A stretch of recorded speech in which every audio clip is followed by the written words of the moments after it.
All right. Hello, everyone. Thank you for joining us. This is the Journey Enhancement YouTube channel. My name is Ethan Merriweather, and I'm here with Rich Weehee, the founder of Journey Enhancement.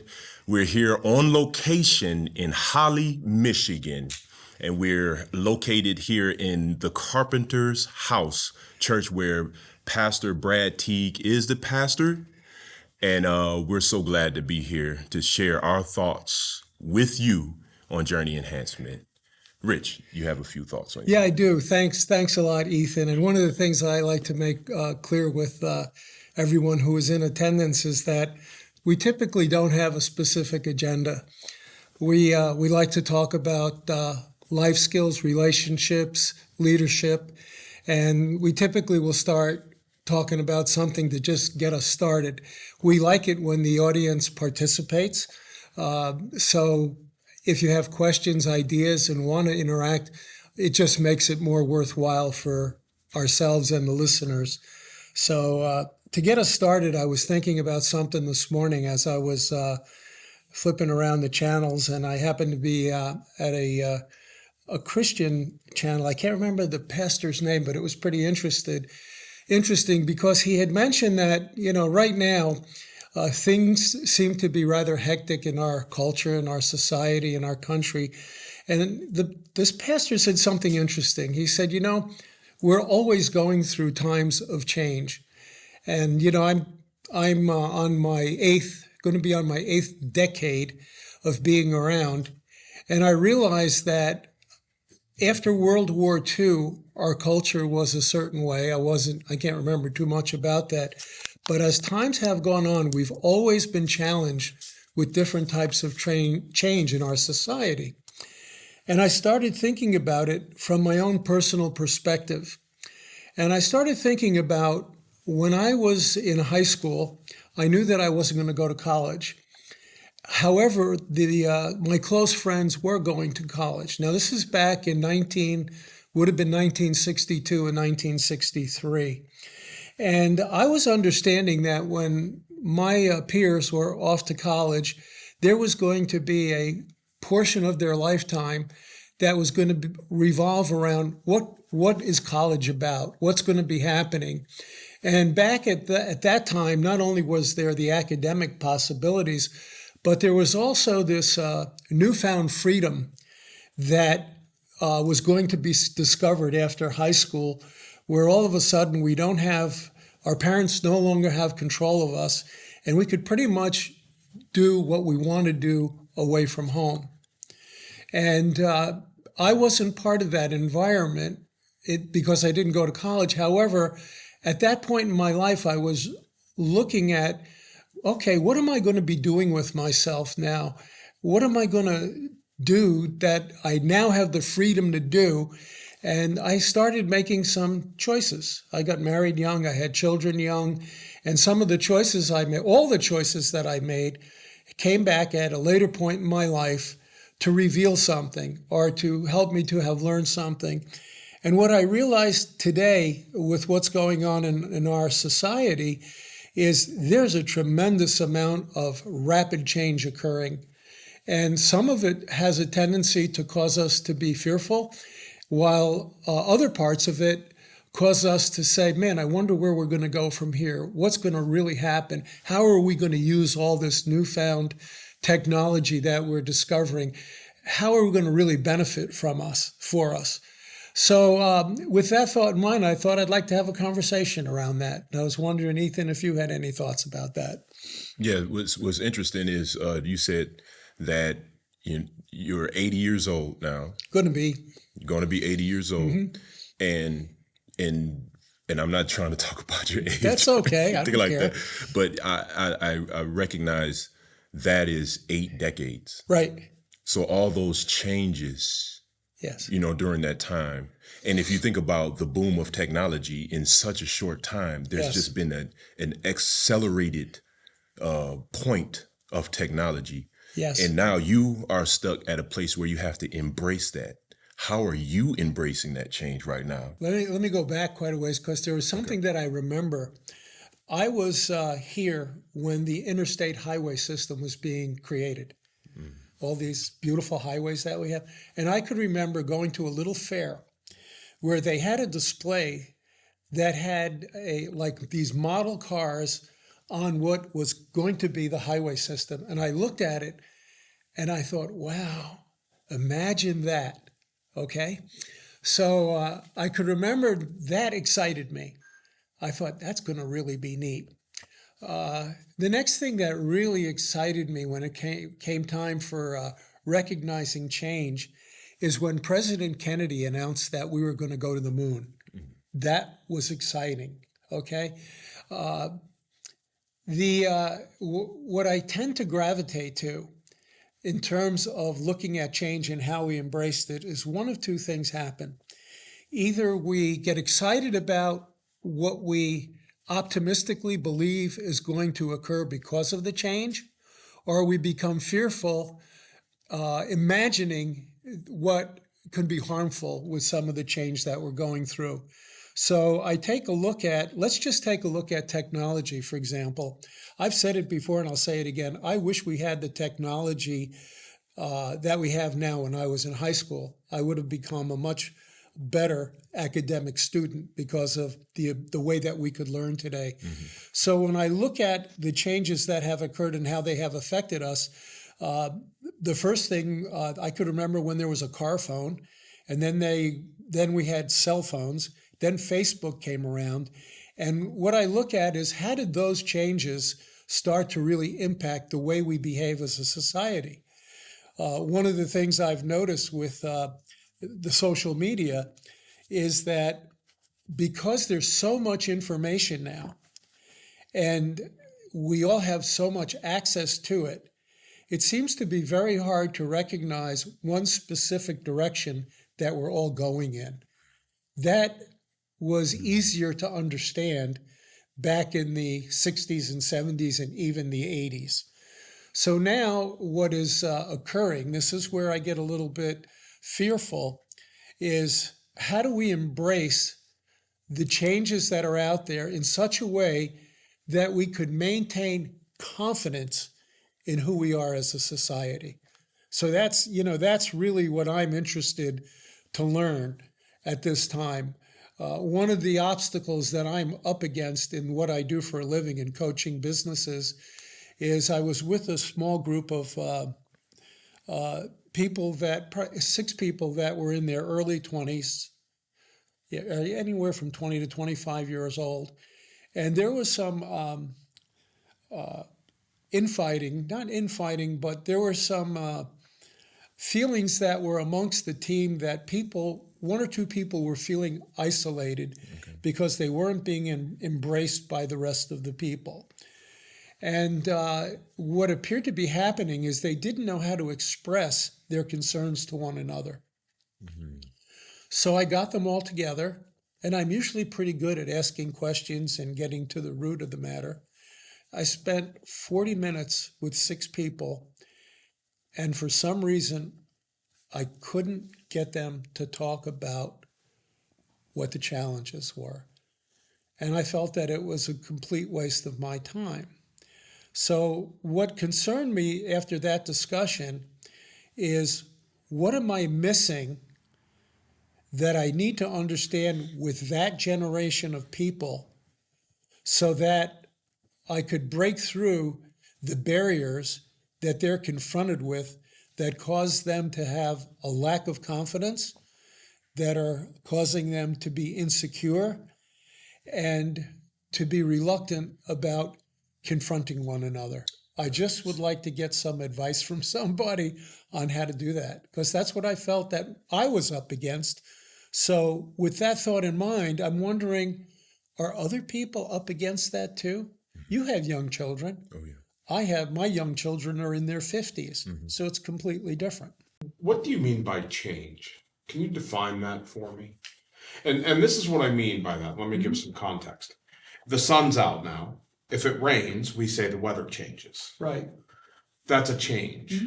But when you say, how do we adapt to change? One would argue, in your example, if you had the ability and had the technology that was available today, you would have been a better student. Some would argue that you either have that ability to use the tools that you have in front of you, and you would have been a better student no matter what's in front of you, because your heart wasn't in the right place, or your faith wasn't in the right place, or your discipline wasn't in the right place. So you may say, oh, if I would have had that, I would have done better. The truth is, you had what you had and you didn't do it anyway. Now, I'm saying that as my friend, right? You're my friend. And so I say that to you. It's the same argument over a welfare system. If you keep handing people money, are they going to do work? Right? There was a time when unemployment, when they said, think of the pandemic, right? Oh, I'm going to give all this unemployment to people, and then small businesses suffered, not necessarily because they were closed, but because people just got their salary and they said, why am I going to go work for $12 if I'm getting 15? So defining what change is, I think, is incredibly important to understand. Now, if it's a personal change, then I'd like to hear that. And I have what I think is a definition of that, but I'd like to hear from you. Let me get back to something you mentioned that I want to clarify.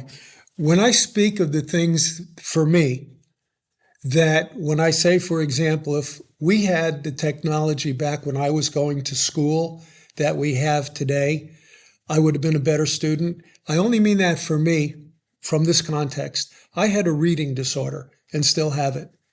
However, I noticed that anytime I watched a movie in school, I learned a lot. I know today that when I prepare things to do my teaching and I have access to the internet and the way the information comes across, I understand it so much easier. And had I had access to that form of understanding when I was younger, it would have made a big difference for me. I'm not disputing the fact that, yes, I could have put my nose to the grindstone, I could have worked harder, and I would have been a better student. And yes, I was lazy.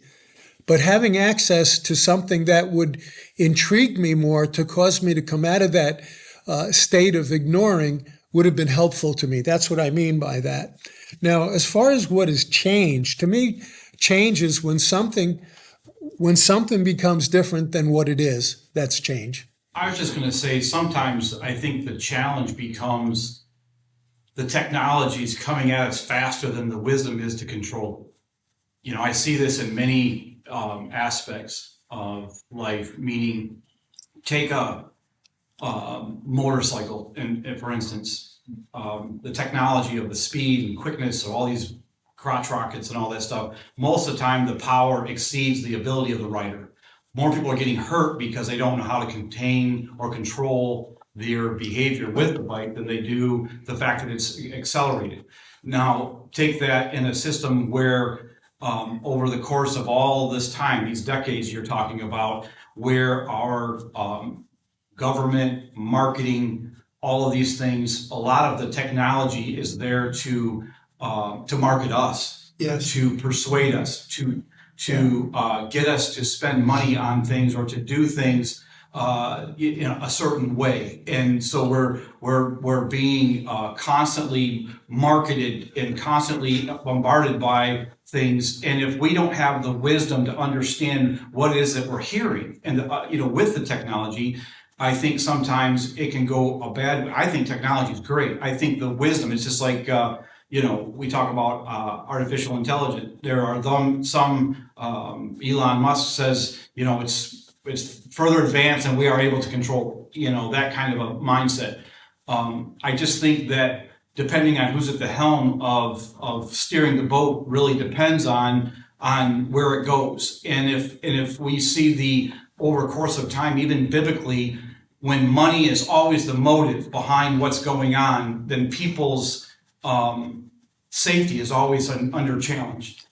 Good or is point. always challenged. Good point. Now, something that I wanted to follow up on in my growing and changing that I think is important. Here's what is happening. There's a lot of interesting stuff going on right now. When you take a look at what's going on just in the automobile industry, just with the way that we're handling our environment, okay? We're making decisions today. We're endorsing freedoms today that we didn't used to endorse in terms of the way that we're perhaps changing the gender of people because we could do it scientifically. Now, all that stuff is happening. Here's what we don't know. We don't know the effects that that's going to have on our society 10 or 20 years from now. And the way things have historically gone, as changes have occurred, we make decisions because of those changes. And when we're making those decisions, we don't always know what the ramifications are going to be when we're making those decisions until later on. And then what we do, if we are strong enough to be here, is we make the corrections and we adjust. And right now, you said a very important thing. There's nobody steering the ship. If there were somebody steering the ship, how would they want to steer it so that they would get a society to embrace where it's going? That's a challenge. You spoke of something of change that affected your life, but it affected our lives. All of us who were living from back at that time to this time. There were changes that we probably overlook, which was a censorship over things that were extended to the public. And that censorship was in our TV programs, radio programs, and a lot of our programs that affected the majority of the people. We don't have that type of control or censorship sensitivity today. And I think the technology is showing that in the way you were talking about that group that you had, they don't have a censorship on the things that they're exposed to. And they don't know how to deal with it and cope with it. But the one thing that they do is that they ignore each other. In the process of me looking at this thing and communicating online, I am ignoring who's next to me. I'm ignoring even the voices that are in the same room with me because my attention is focused on something that I'm looking at, but I really don't have connection with. That's an extremely accurate assessment. What's interesting about it is this. I go back to being a kid, and who censored me the most? My parents. What did I do when I was a teenager? All of a sudden, I became smarter than them. They don't know what they're talking about. I'll show them. Okay, then what comes after that? Okay, I'm not going to let them censor me, so I'm going to create a newfound freedom for Rich. Some of that freedom was great because I could be creative, but other freedom that I found got me in trouble. It really did. Now, what is happening with the lack of censorship today is that while there's none there, and the people who are being affected by it, they don't know it any differently. I'll tell you when they're going to know it differently. When it gets to the point that they're harmed so strongly that they have to learn to do something about it.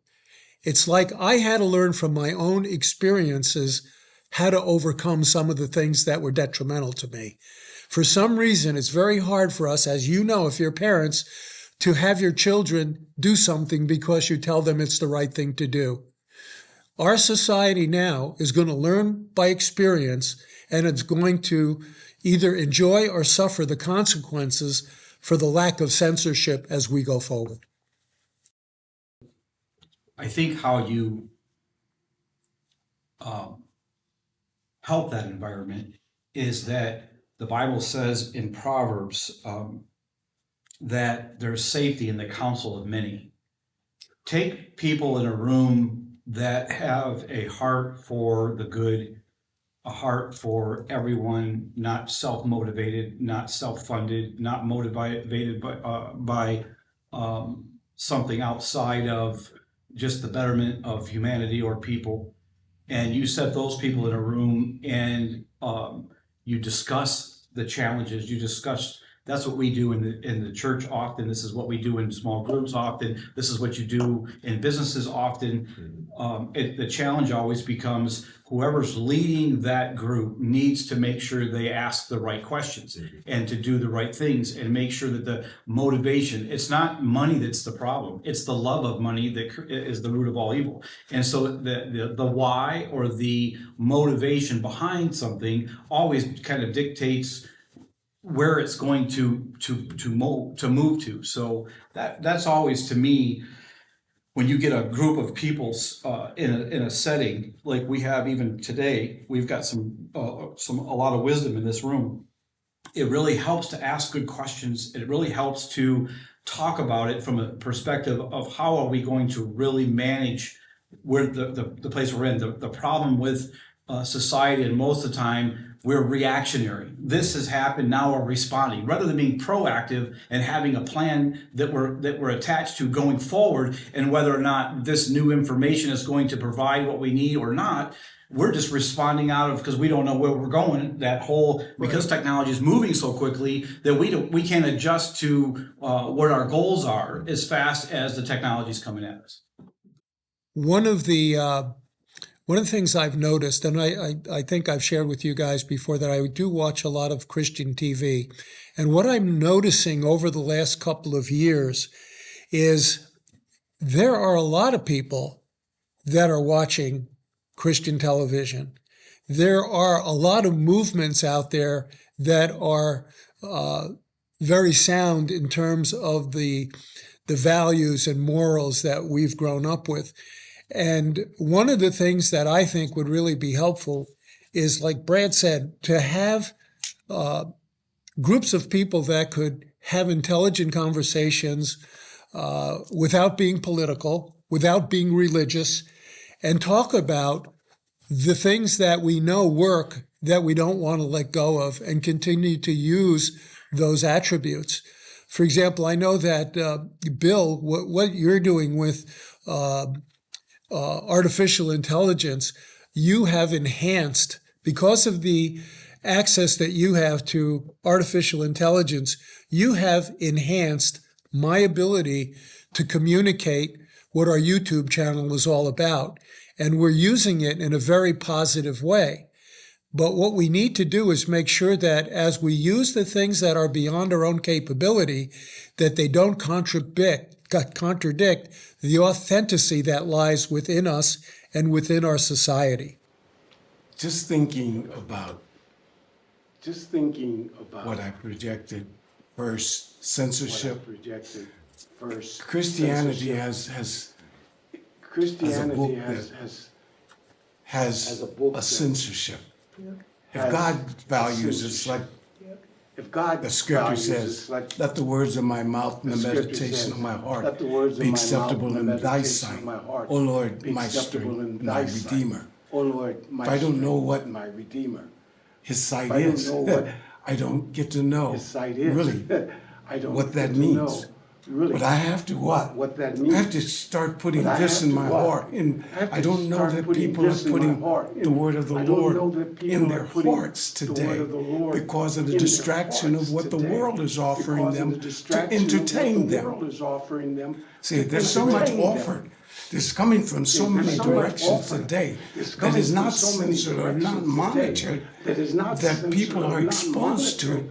And but it's exciting because it's different or unique in some way, and they're attracted to it, and it's distracting them from focusing on those virtues and those values that would help us have some stability in our existence.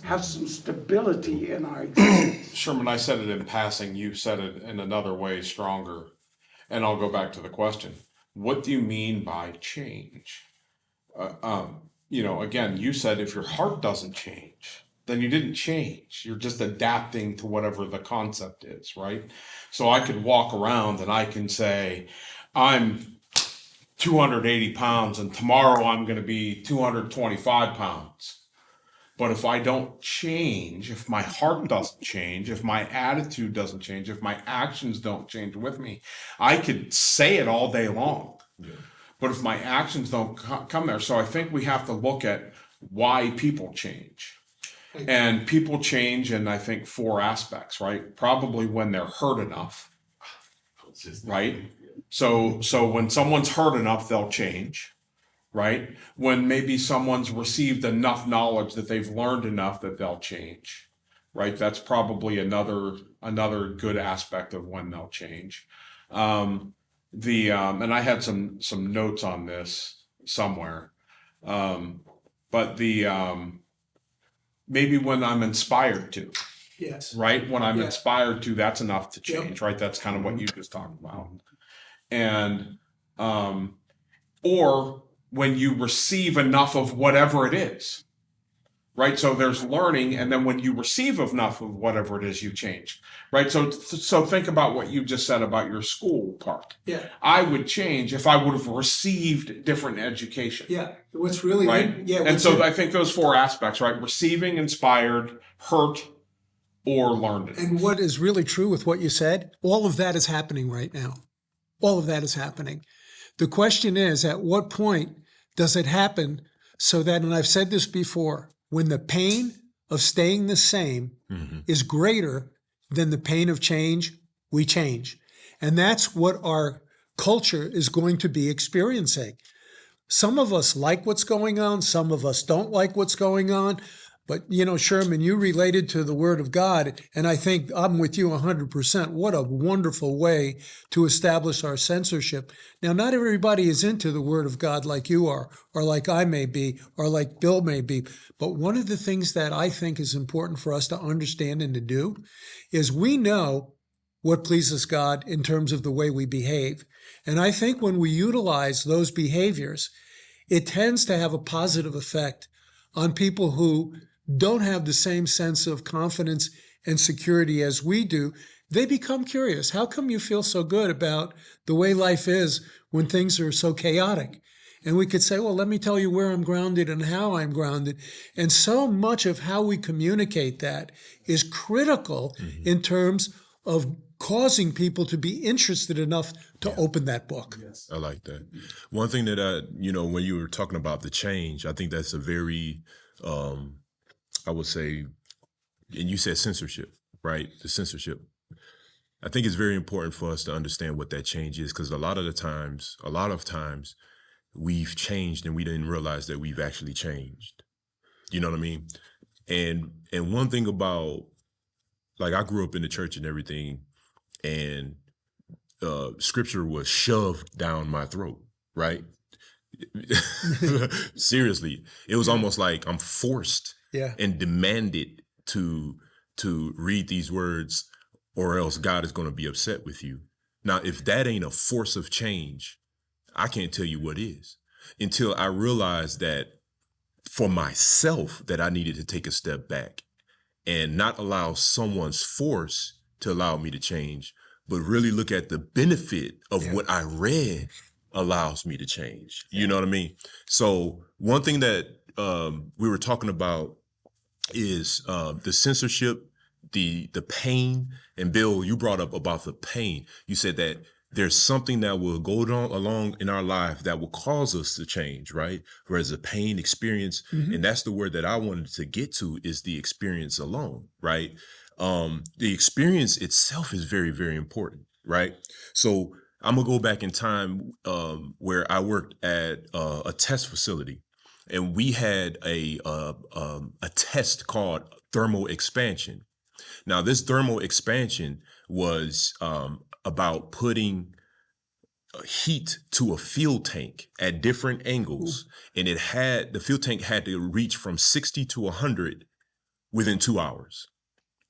And my managers told me to set this up and run it. And I'm thinking to myself, like, I don't know what you're talking about, right? You basically putting me to the fire to perform a test that I really have no clue. I watched one guy do it one time, and I saw him do it smooth, right? So here I go setting up the test, and I'm running it. And when the thermal expansion goes up, I'm thinking to myself, like, okay, I filled it right. I filled the tank right. I started the blanket right. and I started making my adjustments properly. Within 10 minutes, I was overshooting the graph, and I would run. I would run and make quick adjustments on the blanket, and it would cool down, and now it looks like a heartbeat. Boom, boom, boom, boom. It's all over the place. But as the test went on, I started to realize that, hold on, I think I need to calm down a little bit and really understand the process a little bit better. It doesn't make hard adjustments, just small tweaks, and then the graph and the line will be linear the way we would want it to be. And so what the whole point of me bringing that up is the experience over time allowed me to realize that I don't have to make great adjustments. You see, huge adjustments. Because when you make huge adjustments, going back to what you said earlier about embracing the change, sometimes we make changes just too big and it's hard to catch up. And we don't realize further down the line, we're actually causing disruptions more than this smooth linear path going up. That's kind of went in my head a little bit. There is another, I want to just express one thought, Bill, before I call on you. There is another rule that I took from the corporate world when we were talking about change that I absolutely think is so vital. And it goes like this. People need to know what is happening, when, why, and how it will affect them. Now, when you follow that course of understanding, what frightens us most is the very end, is how is it going to affect me? You follow? If we know what to expect and the expectations are true to what we proclaim they are, we have confidence. If they are not, we have chaos. Interesting. Go ahead, Bill. So we've talked about a lot of different things, and so I want to be careful how I comment. But Ethan, like when you just said that comment about change over time, are you implying you just can't wake up tomorrow and say, I'm not going to smoke, and you just quit smoking? I mean, that's a drastic change. Yeah. I mean, I could wake up tomorrow and say, I'm not going to eat any more candy bars anymore and just stop eating candy bars. Yeah. Right. That's a drastic change. That's a big change. Or I'm not going to drink Coke anymore. I'm just going to drink water. Mm-hmm. So I think not all change has to be over Absolutely. time. Absolutely. I think that there are times where you have to make a choice and a decision, and those choices on those four things that we just talked about are immediate. It's the same discussion we just had over faith being 100 or faith being 0. Is there a portion of faith? And I argued it's either there or not there. Mm-hmm. Right. And so the argument here is, I think, the same argument. You have either changed or you haven't changed. Mm-hmm. And think about all the scenarios that you've talked about. Right. Now, that doesn't mean that we don't falter. Right. But if I say to you, I used to be angry and now I'm no longer angry, and 10 examples pop up, and out of 9 times I say, well, I was really good there, but that 10th one, I stubbed my toe and I spoke Hebrew, right? and so did I change? Well, I changed 9 out of 10 times, Change. Right? And so that's what, so again, we have to define what that change is. You made me think about one thing that's really absolute, okay? Change is not change without action. Change requires action. Yes. Mm-hmm. Otherwise, it's just a thought. So so the next thing is, what is it that will cause me to act? And Bill, you hit it with those 4. Those are all, 4. That's it. Yeah.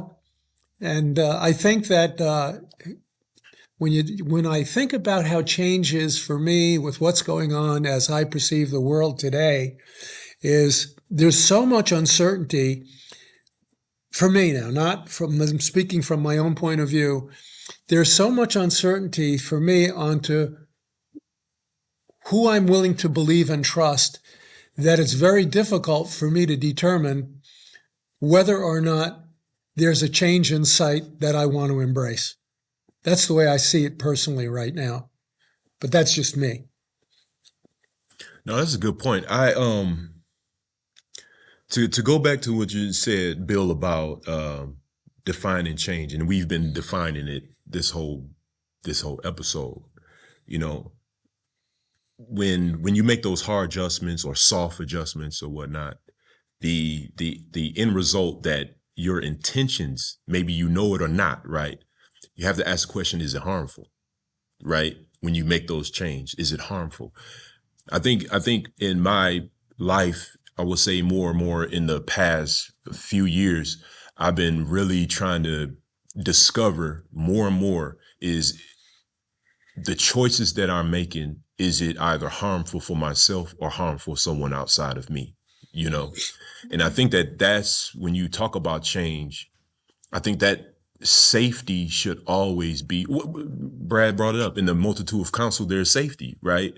I think that that is always not always, that's absolute. I'm trying to avoid absolutes because sometimes absolutes kind of put your back against the wall sometimes. But as far as a good practice, I think in the multitude of counsel, there is safety. And when you get that experience from people that are older and sometimes people that are younger, that's the reason why we have to have these conversations to discuss more and more, to figure out how do we want to take the plan of action, like you said earlier, because if you want change, there needs to be an action, right? Where do we want to land? Where do we want to land? Go ahead, Bill. Well, to your point then, you use the word, it's very subjective, right? I mean, how do I know? Because ultimately, if I'm changing, then how do I inflict that change? And I use the word purposefully, inflict. How do I inflict that change to Sherman? How do I inflict that change to you, Ethan, or to Rich? How do I inflict that change to someone if I believe that this is a thing? And do I have a right to inflict that change that's on so you? good. That's I use that word purposefully, No, inflict, yeah. right? Do I have the right to say to you, well, I don't know why you do it that way. yes. Why don't you just do it this way? Well, You know what I mean? And so it's a very interesting, so, because again, back to the original question about how do we adapt to change? I know how I adapt, but is it my right to inflict on you what that is? whether or not it's your right, to me, is not part of the discussion I want to be involved in. But what I will tell you is this: when I want to inflict or influence somebody with change, the first thing that I feel is important for me to do is to have a good understanding of them. If we really want people, think about anything you do. You have to rationalize it in the way that you think. So if I know how you think and you know how I think, and you're really interested in growing beyond that capacity of thinking, we start evaluating the way that we understand one another and ourselves. And that, to me, is the beginning of influencing another person. Good point. Yeah. Experience is a big word that I think connects our change, because what we have experienced, we've hopefully learned something from it. Oh, big time. And in learning something from it, we assess some values as to what that experience caused to happen to us or others. And the value of it is important, because on that we can build a change if we are honest or if we have a good purpose. You talk about experience, and I had a conversation with one of the people that I work with, and it was really interesting. I live in Genesee County. I'm exposed to the environment that, say, a 15 or 20 mile circumference. So what I'm experiencing is within that environment.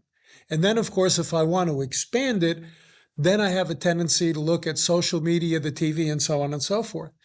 So in my conversation with this person last week, he said, I went to Florida. You would not believe the difference in the community down there. These people have it all together. They're all well-to-do. And the point is, we experience it, what we experience in what we experience. And there's so much more that bringing that all together is really, really difficult today. But our experience and what we're exposed to determines what we believe everything else is like, when in fact, it's far from the whole reality. So I got a question for you. So your colleague that you talked to, Yeah. or someone that you talked to, he's bringing up an experience that he had in Florida. In Florida that he visited. Yes. Does he live there or he No, just, it was a visit. it's visit? So what's interesting about that is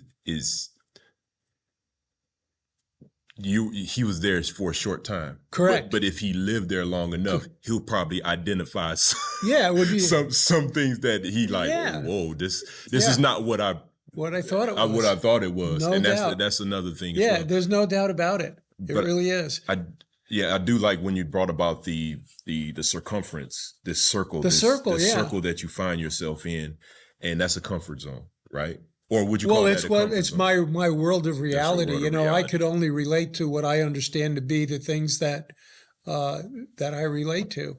And, you know, once again, the more exposure we get to a variety of information, the more opportunity that we have to understand, you know, and, you know, we all have a set of core values. And I always think about, you know, what's important to me that I'm absolutely unwilling to compromise are certain things. And that's true with everybody. So my question, you know, as I look at where our culture in this country is going, I look at, is there anything out there that is forcing me to change the things that are important to me? And the answer for me is no.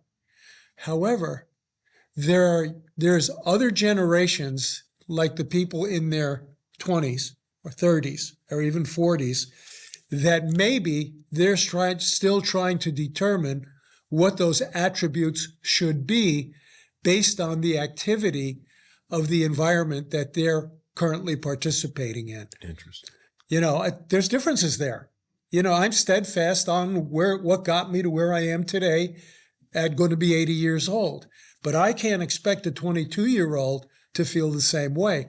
What I'm really interested in, what is it that they're placing within themselves that as they go forward, they know they should never compromise? I'd like to know what those things are. Interesting. Hold on, Bill, 1 second. Yep.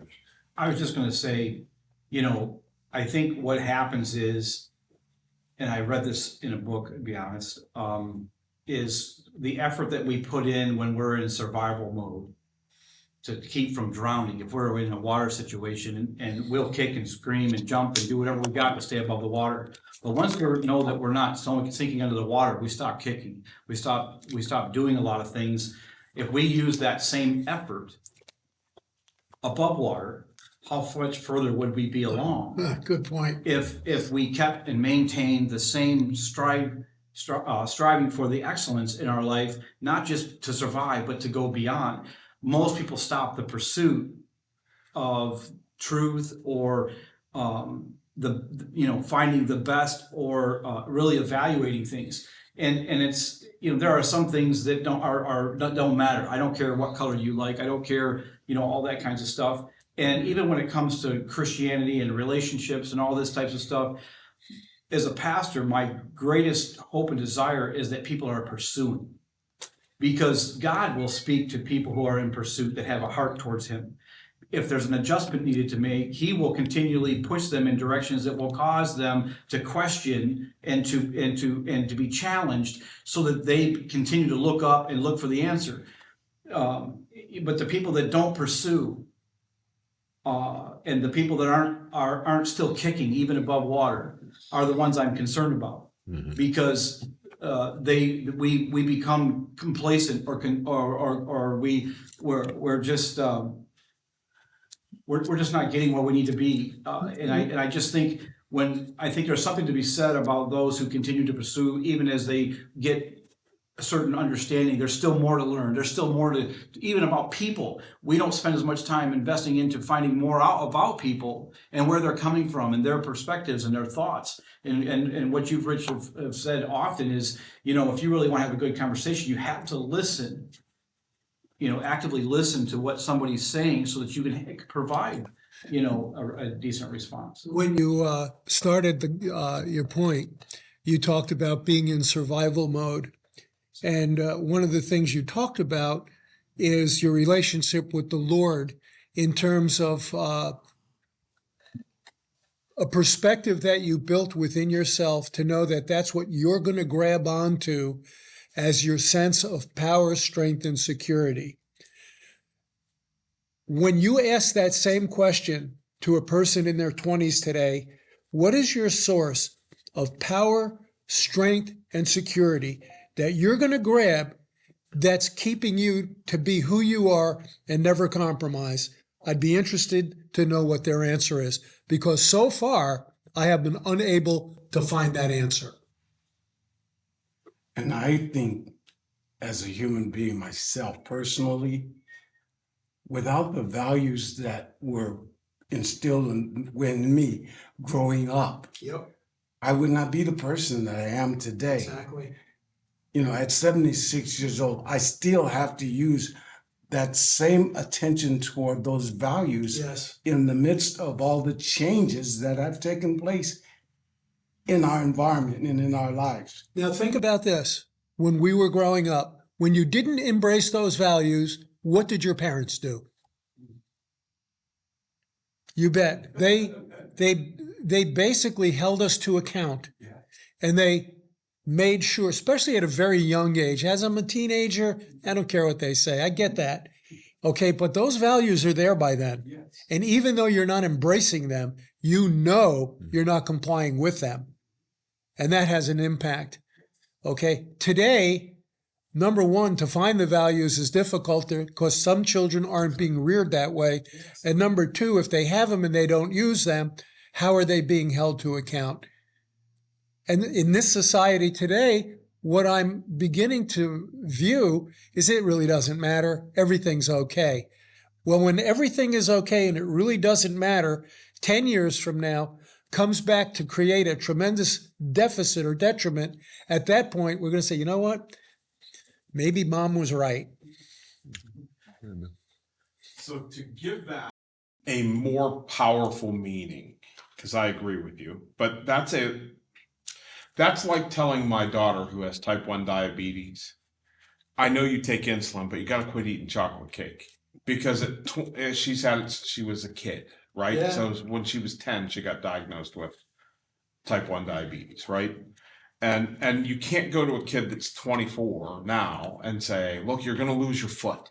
You're going to be blind. They can't imagine that. I know. So let's make something more impactful. And I heard this the other day and it hit me right between the eyes. Share it. It said, the battles you choose not to fight, your kids will have to.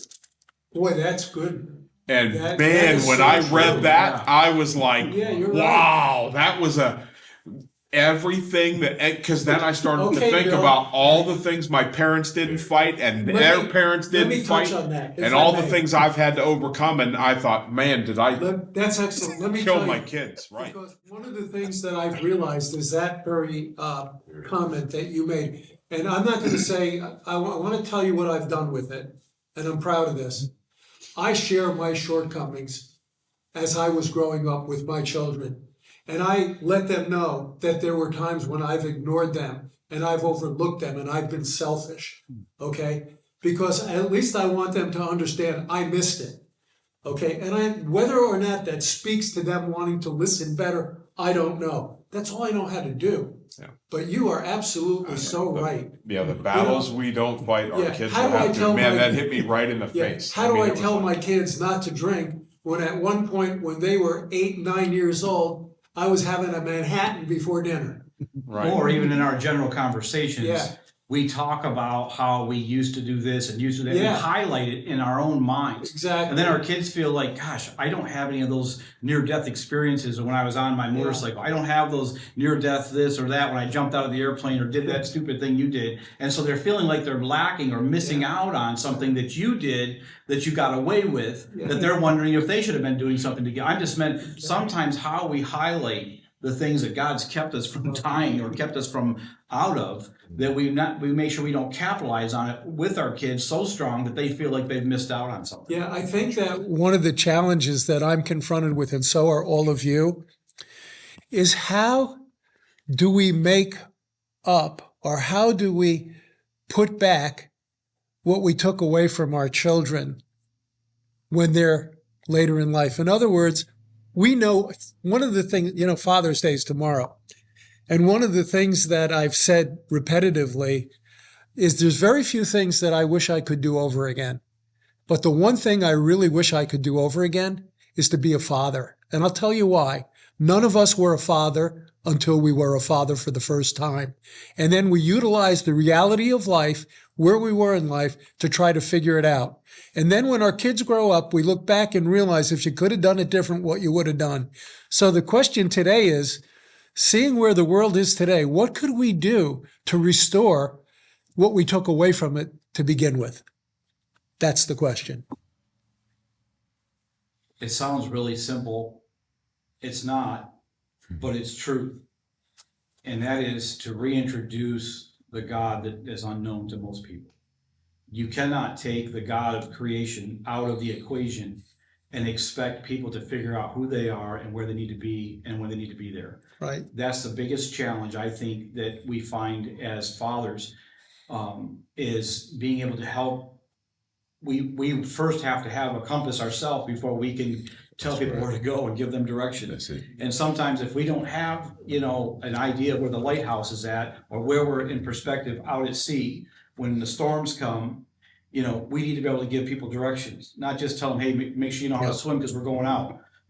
Because that's kind of how most of us do it. We just manage the moments rather than think about the potentials and create a safe environment, in the storms. And so for me, I think all fathers do this. We look back and go, that probably should have been addressed a long time ago. And now it's to the point where, I can't swat you on the butt today because you're 18, Right. 19 years old. That little swat on the butt should have came when you were, 10, 11 or whatever, in that age where, and I'm not talking about a beating, I'm talking about pay attention. There's a lot of things that we need to be able to get the attention at the specific. Timing is everything with life. And if we can hit those timing and understand the moments that we're in, which means you have to think ahead. What am I going to do when my child is 10? What am I going to do when my child is 20? What am I going to, and there's probably a lot more stops in between that we need to examine, because if we don't know the challenges that they're going through at the time they're going through it, we may not have and be prepared to answer those questions, and may not even feel like we're a viable source for them, for a resource for them to ask questions to. So we have to understand when they're going through the identity crisis and when they're going through the challenges of life, that we have to understand that they are going to experience. They are trying to experience life together. We can't just all of a sudden just crush them in the moment. We have to let the rope out a little bit for them to see, but we also have to still give a boundary to keep them safe. Yeah, I think, one of the things that I think is very important is I've heard people, and I've heard this in our men's group occasionally, where they want to tell their children how they should be. This is what's going to happen to you if, and so on and so forth.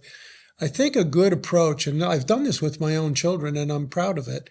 I'm really interested in who they perceive they want to be, and how can I help them to become that, so that they're making the decisions for themselves with my guidance, as opposed to having them make the decisions that I think they should make based on me.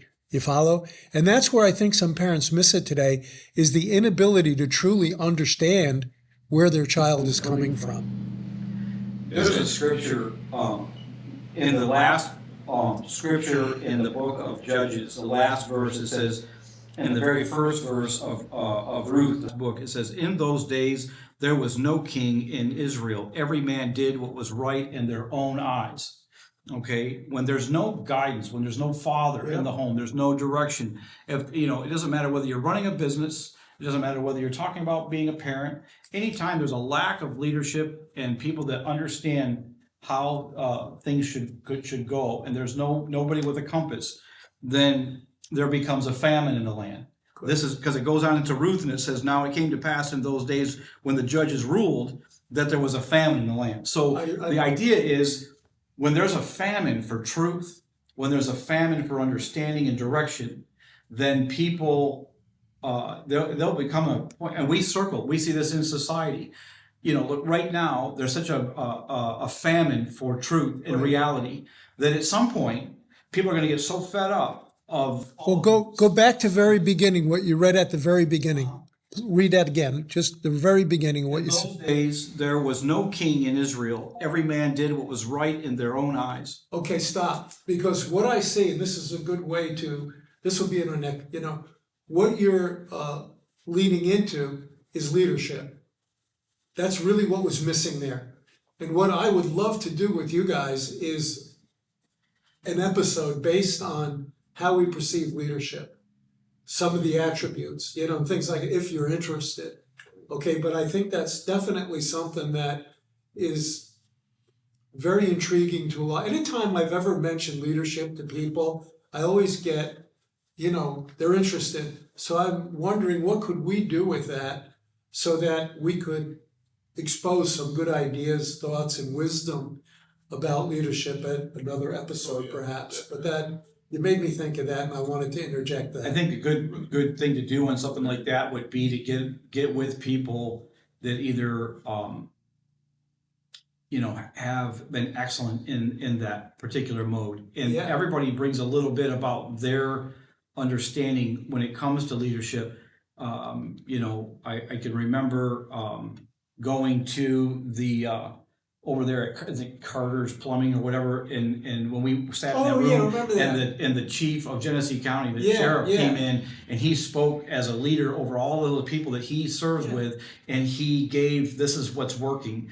I think that sometimes really helps when we have people that have made it work. Yeah, I agree. And can shed some light on some attributes that create the culture or the environment for people to be able to learn. Can I add something to that?